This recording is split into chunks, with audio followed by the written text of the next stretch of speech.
समसामयिक दुनिया की सबसे प्रमुख चुनौतियों में से एक है वर्तमान तनाव, जो हमारी डिजिटल रूप से संचालित जीवन शैली के साथ दिखाई देता है।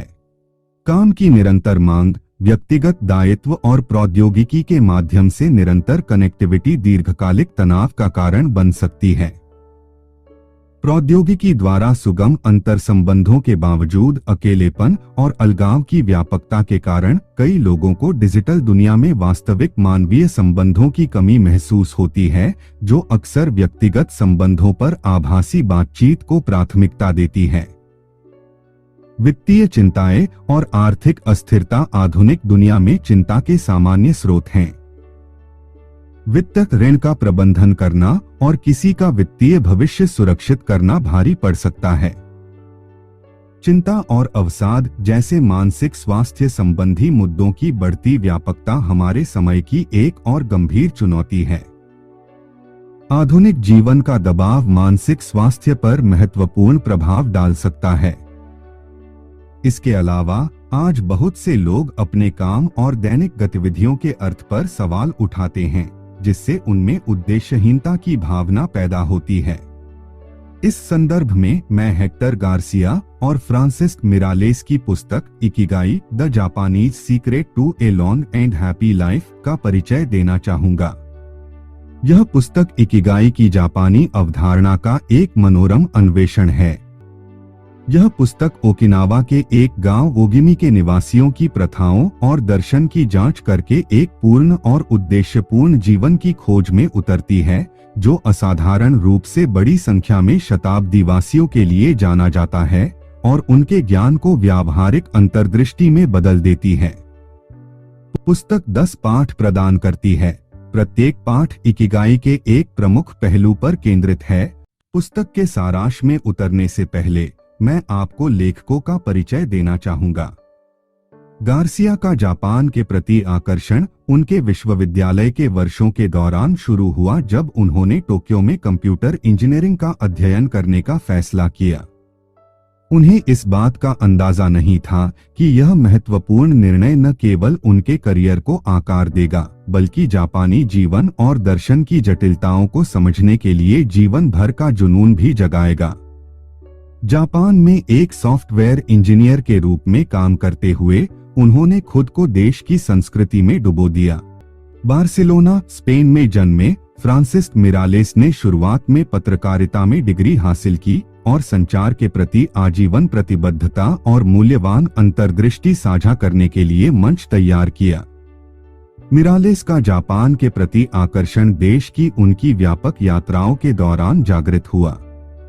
जापानी परंपराओं, दर्शन और जीवन शैली की समृद्ध टेपेस्ट्री में डूबे हुए उन्होंने उस ज्ञान के प्रति गहरी सराहना विकसित की जो इकिगाई की जापानी अवधारणा, जीवन में उद्देश्य और आनंद खोजने की कला को रेखांकित करती है।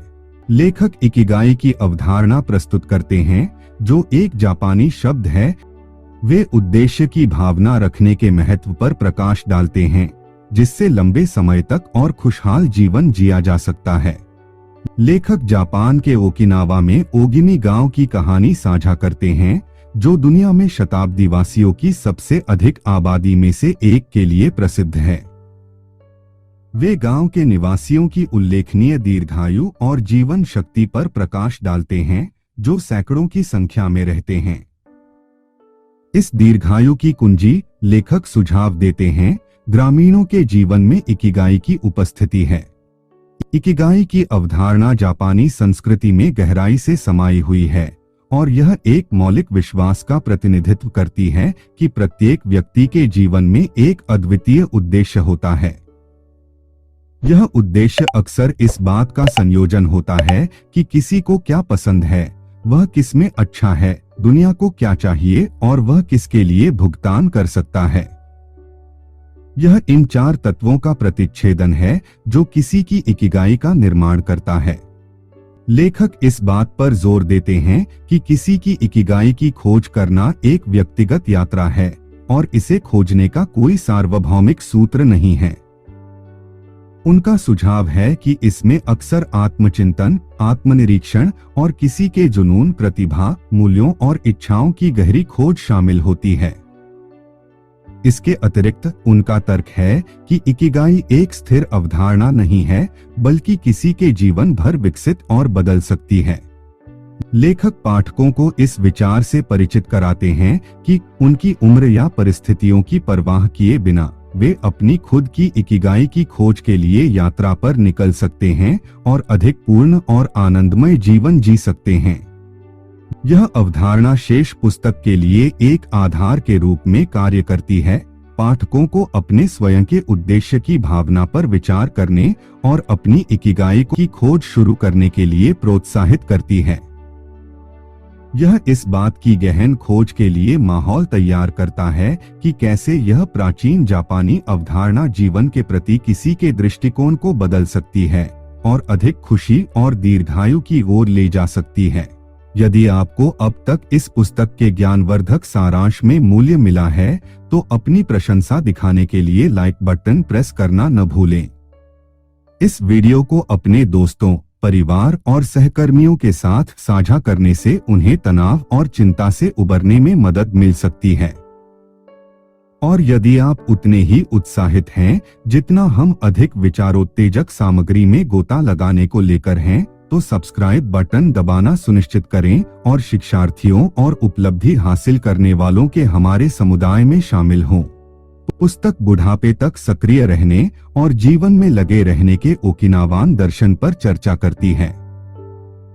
यह सेवानिवृत्ति की पारंपरिक धारणा को चुनौती देता है और दैनिक दिनचर्या और जिम्मेदारियों के महत्व पर जोर देता है। सेवानिवृत्ति, जैसा कि आमतौर पर पश्चिमी समाजों में समझा जाता है, ओकिनावा में एक प्रचलित अवधारणा नहीं है। इसके बजाय ओकिनावा में बुजुर्ग अपने उन्नत वर्षों में भी सक्रिय जीवन जीना जारी रखते हैं। वे दैनिक दिनचर्या, जिम्मेदारियों और गतिविधियों में लगे रहते हैं जो उन्हें उद्देश्य की भावना प्रदान करते हैं। लेखकों का सुझाव है कि सार्थक गतिविधियों से भरी दैनिक दिनचर्या बनाए रखने से संरचना और उद्देश्य की भावना में योगदान होता है।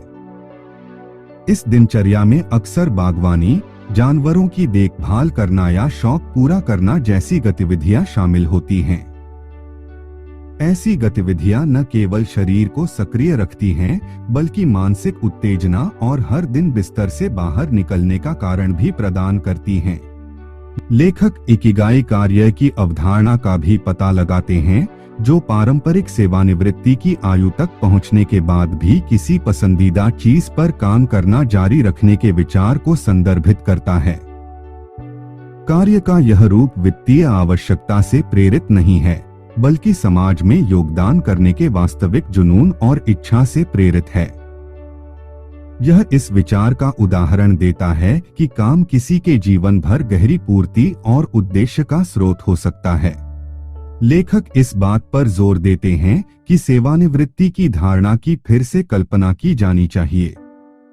सेवानिवृत्ति को अंतिम बिंदु के रूप में देखने के बजाय वे पाठकों को इसे एक नई शुरुआत के अवसर के रूप में मानने के लिए प्रोत्साहित करते हैं। यह परिप्रेक्ष्य उस प्रचलित धारणा को चुनौती देता है कि सेवानिवृत्ति के बाद किसी व्यक्ति के सबसे अधिक उत्पादक वर्ष पीछे रह जाते हैं। लेखक शांत गति से जीने और जीवन के क्षणों का आनंद लेने के महत्व का पता लगाते हैं। वे सचेतनता, ध्यान और दैनिक गतिविधियों में पूर्ण रूप से उपस्थित रहने के लाभों पर चर्चा करते हैं।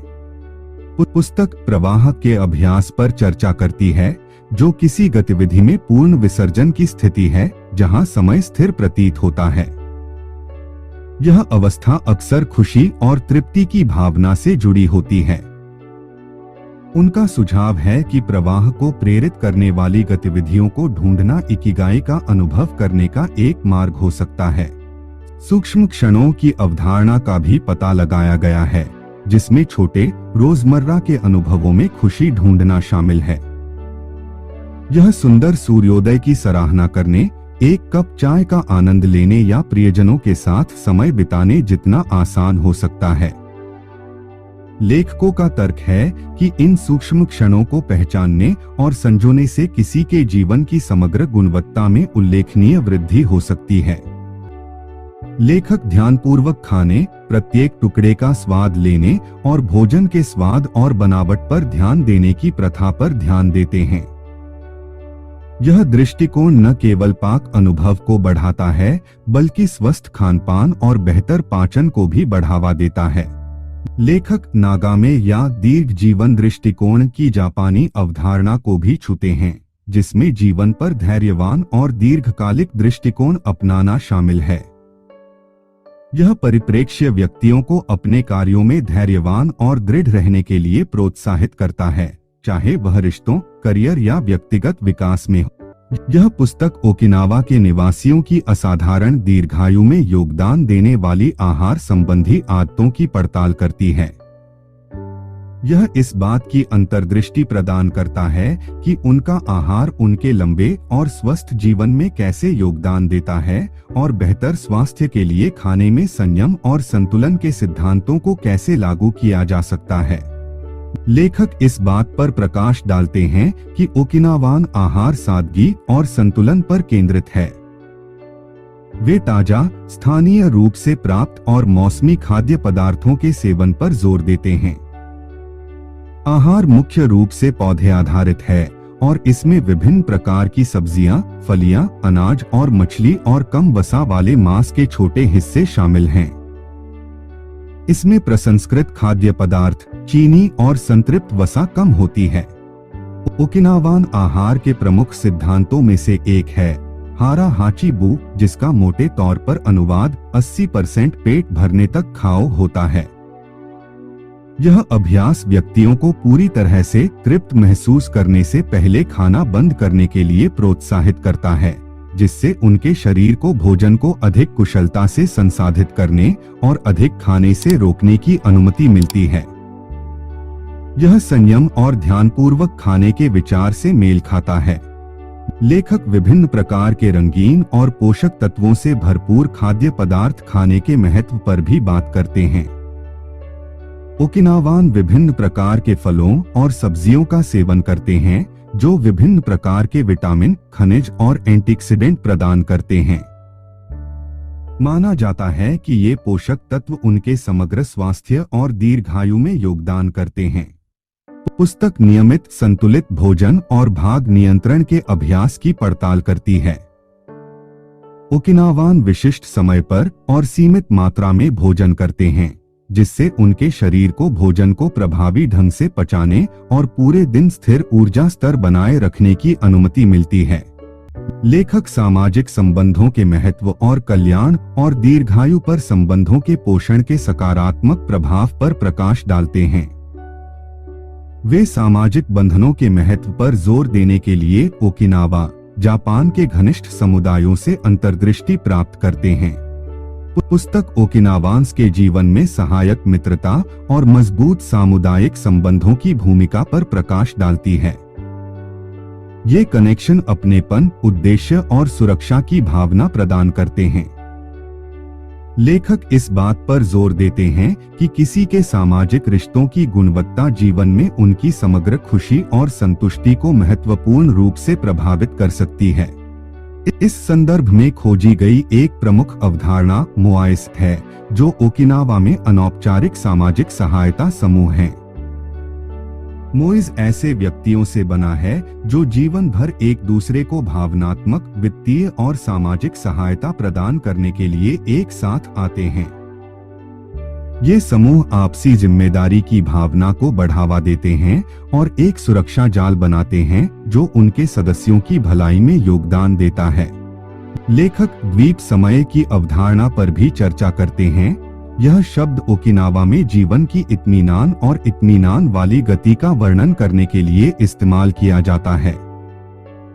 यह गति लगातार सामाजिक मेलजोल, सभाओं और सामुदायिक आयोजनों की अनुमति देती है, जो सभी सामाजिक बंधनों को मजबूत करते हैं और एकजुटता की भावना पैदा करते हैं। इस अवधारणा का एक अन्य महत्वपूर्ण पहलू यह विचार है कि बचपन में बनी दोस्ती ओकिनावा में लंबे समय तक चलने वाली होती है। ये आजीवन मित्र व्यक्ति को जीवन भर भावनात्मक समर्थन, सहयोग और निरंतरता की भावना प्रदान करते हैं। पुस्तक समुदाय की भावना रखने और समान मूल्यों और रुचियों वाले लोगों से घिरे रहने के लाभों की पड़ताल करती है। ऐसे वातावरण सुरक्षा और पारस्परिक सहायता की भावना को बढ़ावा देते हैं। शारीरिक गतिविधि लंबे और स्वस्थ जीवन का एक प्रमुख घटक है। लेखक बागवानी और पैदल चलने जैसी सौम्य, आनंददायक गतिविधियों के माध्यम से शारीरिक रूप से सक्रिय रहने की ओकिनावान प्रथा पर चर्चा करते हैं। लेखक इस विचार पर प्रकाश डालते हुए शुरुआत करते हैं कि बहुत से लोग अपने जीवन के विभिन्न पहलुओं के बारे में चिंता करते हुए अपने शारीरिक स्वास्थ्य की उपेक्षा करते हैं। वे किसी के शरीर की देखभाल के महत्व पर जोर देते हैं, क्योंकि अच्छा स्वास्थ्य सुखी और चिंता मुक्त जीवन की नींव है। लेखक काम, आराम और अवकाश के बीच संतुलन बनाने के महत्व पर चर्चा करते हैं। जापानी संस्कृति में स्वास्थ्य और खुशी बनाए रखने के लिए यह संतुलन महत्वपूर्ण है। करोशी या अधिक काम से मृत्यु की अवधारणा का उल्लेख अत्यधिक काम से संबंधित तनाव के खिलाफ चेतावनी के रूप में किया गया है। समग्र कल्याण में सुधार के तरीके के रूप में शारीरिक फिटनेस पर प्रकाश डाला गया है। लेखकों ने चलने की जापानी प्रथा और दीर्घायु और जीवन शक्ति के लिए ताई ची या योग जैसे कम प्रभाव वाले व्यायामों में शामिल होने के लाभों का उल्लेख किया है। पुस्तक तनाव प्रबंधन और मानसिक स्वास्थ्य को बढ़ावा देने के लिए माइंडफुलनेस को एक उपकरण के रूप में प्रस्तुत करती है। तनाव को कम करने और जीवन की समग्र गुणवत्ता में सुधार करने के तरीकों के रूप में ध्यान, गहरी सांस लेने और पल में मौजूद रहने जैसी तकनीकों पर चर्चा की जाती है। पर्याप्त आराम और नींद को शारीरिक और मानसिक स्वास्थ्य दोनों के लिए आवश्यक माना गया है। लेखक स्वस्थ नींद पैटर्न और दिनचर्या स्थापित करने के महत्व पर चर्चा करते हैं। लेखक उम्र बढ़ने के प्रति जापानी दृष्टिकोण को संबोधित करते हुए यूटोरी की अवधारणा पर जोर देते हैं, जिसका अर्थ है स्वयं के लिए समय निकालना। यह पाठकों को उम्र बढ़ने की प्रक्रिया को शालीनता से अपनाने और उम्र बढ़ने के साथ सक्रिय जीवन शैली बनाए रखने के लिए प्रोत्साहित करता है। लेखक एक लंबा और पूर्ण जीवन जीने के बुनियादी पहलू के रूप में सकारात्मक दृष्टिकोण बनाए रखने और खुशी को अपनाने के महत्व का पता लगाते हैं। जापान के ओकिनावा के आनंदमय निवासियों से प्रेरणा लेते हुए यह पुस्तक मुस्कुराहट की परिवर्तनकारी शक्ति का पता लगाती है। पुस्तक शिनरिन्योकू की अवधारणा का परिचय देती है, जिसका अर्थ है वन स्नान। इसमें प्राकृतिक सुंदरता से घिरे रहने के शांत और कायाकल्प प्रभावों का अनुभव करने के लिए विशेष रूप से हरे भरे वातावरण में खुद को प्रकृति में डुबोना शामिल है। इस अभ्यास को तनाव कम करने, मानसिक कल्याण बढ़ाने और खुशी की भावना पैदा करने का एक शक्तिशाली तरीका माना जाता है। लेखक मानसिक और भावनात्मक कल्याण पर सकारात्मक दृष्टिकोण के प्रभाव पर भी चर्चा करते हैं। वे उस शोध पर प्रकाश डालते हैं जो बताता है कि प्रसन्न स्वभाव बनाए रखने से तनाव का स्तर कम हो सकता है, प्रतिरक्षा कार्य में सुधार हो सकता है और विभिन्न स्वास्थ्य समस्याओं का जोखिम कम हो सकता है। इसके अतिरिक्त एक सकारात्मक दृष्टिकोण चुनौतियों का सामना करने में किसी की लचीलापन बढ़ा सकता है। इसके अलावा पुस्तक यूटोरी की अवधारणा की पड़ताल करती है, जो किसी के दैनिक जीवन में विशालता और स्वतंत्रता की भावना को संदर्भित करती है। इसमें काम और आराम के बीच संतुलन बनाना, विश्राम और चिंतन के क्षणों को अनुमति देना शामिल है। यूटोरी की यह भावना कल्याण और संतुष्टि की व्यापक समग्र भावना में योगदान करती है। लेखक कृतज्ञता के अभ्यास और सकारात्मक मानसिकता को बढ़ावा देने में इसकी भूमिका पर भी चर्चा करते हैं। जीवन के छोटे बड़े आशीर्वादों के प्रति कृतज्ञता व्यक्त करना वर्तमान क्षण के लिए खुशी और सराहना पैदा करने का एक शक्तिशाली तरीका माना जाता है। लेखक प्रकृति और जीवन में उद्देश्य, आनंद और पूर्णता खोजने की खोज के बीच गहरे संबंध का पता लगाते हैं। यह पुस्तक प्रकृति के पुनर्स्थापनात्मक और आध्यात्मिक पहलुओं पर प्रकाश डालती है, और कैसे प्राकृतिक दुनिया के साथ फिर से जुड़ना एक खुशहाल और अधिक सार्थक अस्तित्व में योगदान दे सकता है। पुस्तक प्रकृति घाटा विकार की आधुनिक घटना पर चर्चा करती है। यह शब्द हमारी बढ़ती शहरीकृत और डिजिटल दुनिया में लोगों और प्राकृतिक पर्यावरण के बीच बढ़ते अलगाव का वर्णन करने के लिए गढ़ा गया है। लेखक इस वियोग के हानिकारक प्रभावों पर प्रकाश डालते हैं, जिनमें बढ़ा हुआ तनाव, चिंता और भटकाव की भावना शामिल है। ओकिनावा के लोगों से प्रेरणा लेते हुए, जिनका प्रकृति के साथ गहरा रिश्ता है, लेखक शिनरिन्योकु की प्रथा का पता लगाते हैं, जिसका अनुवाद वन स्नान है। इस अभ्यास में प्रकृति के उपचार और कायाकल्प लाभों का अनुभव करने के लिए प्राकृतिक सेटिंग्स, विशेष रूप से जंगलों में खुद को डुबोना शामिल है। शोध से संकेत मिलता है कि वन स्नान से तनाव हार्मोन कम हो सकते हैं, रक्तचाप कम हो सकता है और मूड और प्रतिरक्षा कार्य को बढ़ावा मिल सकता है।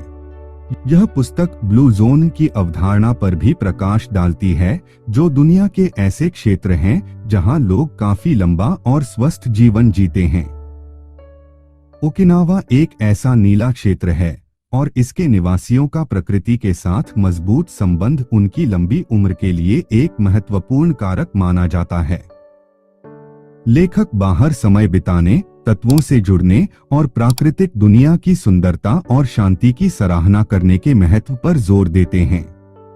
इसके अलावा लेखक बागवानी और पौधों की देखभाल जैसी सरल गतिविधियों के महत्व पर चर्चा करते हैं, जो जीवन के प्राकृतिक चक्र के साथ उद्देश्य और संबंध की भावना प्रदान करते हैं।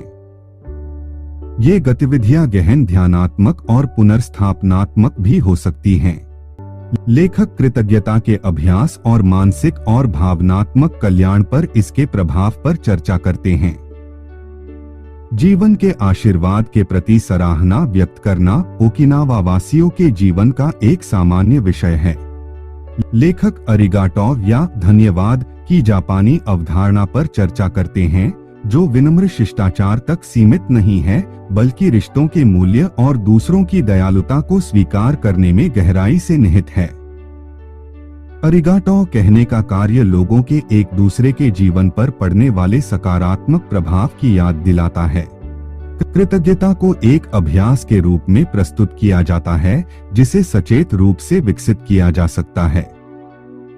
लेखक एक कृतज्ञता पत्रिका रखने का सुझाव देते हैं, जहां व्यक्ति नियमित रूप से उन चीजों को लिख सकते हैं जिनके लिए वे आभारी हैं।